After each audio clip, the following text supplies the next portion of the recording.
Nothing beats a Jet2 holiday.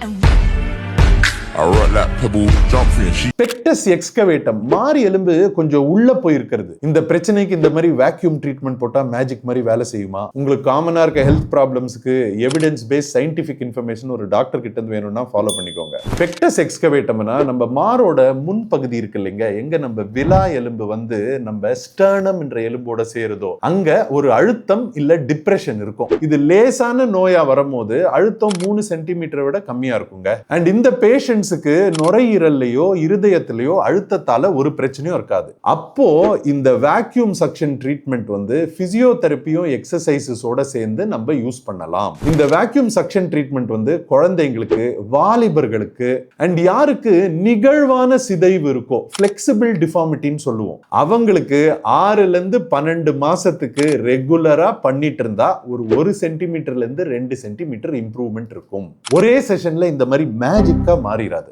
அது மட்டும் தான் என் பாயிண்ட். இந்த கண்டிஷன் ரொம்ப சிவியரா இருக்கு, ஆனா அழுத்தம் வந்து உங்களுக்கு ஈக்குவலா சமச்சீரா இருக்குன்னு வைங்களேன். அப்போ நம்ம கீஹோல் சர்ஜரி வச்சு உங்க எலும்புக்குள்ள ஒரு பிளேட் போட்டே சரி பண்ணிடலாம். அந்த பிளேட்டை நம்ம 3 வருஷத்துக்கு அப்புறம் அந்த கீஹோல் வழியாவே வெளியில எடுத்துடலாம். ஆனா உங்களுக்கு நோய் அதிகமா இருக்கு, சமச்சீரா இல்லைன்னு வைங்களேன், அப்போ ஓபன் சர்ஜரி பண்ணி தாங்க இதை சரி பண்ண வேண்டியிருக்கும். முக்கியமான பாயிண்ட் என்னன்னா, இந்த பிரச்சனை இருக்க நிறைய பேருக்கு சைக்கலாஜிக்கல் கவுன்சிலிங் நம்ம கொடுக்கணுங்க. ஏன்னா இவங்களுக்கு பாடி டிஸ்மார்பியா, அவங்க உடம்பு பார்க்கறதுக்கு நார்மலா இல்லைன்ற ஒரு கண்டிஷன் இருக்கலாம். சைக்கலாஜிக்கல் கவுன்சிலிங் நம்ம கொடுத்துட்டாலே இந்த லேசான நோய் இருக்கவங்களுக்கு நிறைய வாட்டி அவங்க மைண்ட் செட்டில் ஆயிரும். இதே மாதிரி வேற ஏதாவது கண்டிஷன் பத்தி நான் பேசணும்னு நீங்க நினைக்கிறீங்களா? நினைச்சீங்கன்னா கீழே கமெண்ட்ஸ்ல போடுங்க. பிளஸ் இந்த வீடியோ உங்களுக்கு யூஸ்ஃபுல்லா இருந்துச்சுன்னா இதை ரீபோஸ்ட் பண்ண மறந்துடாதீங்க.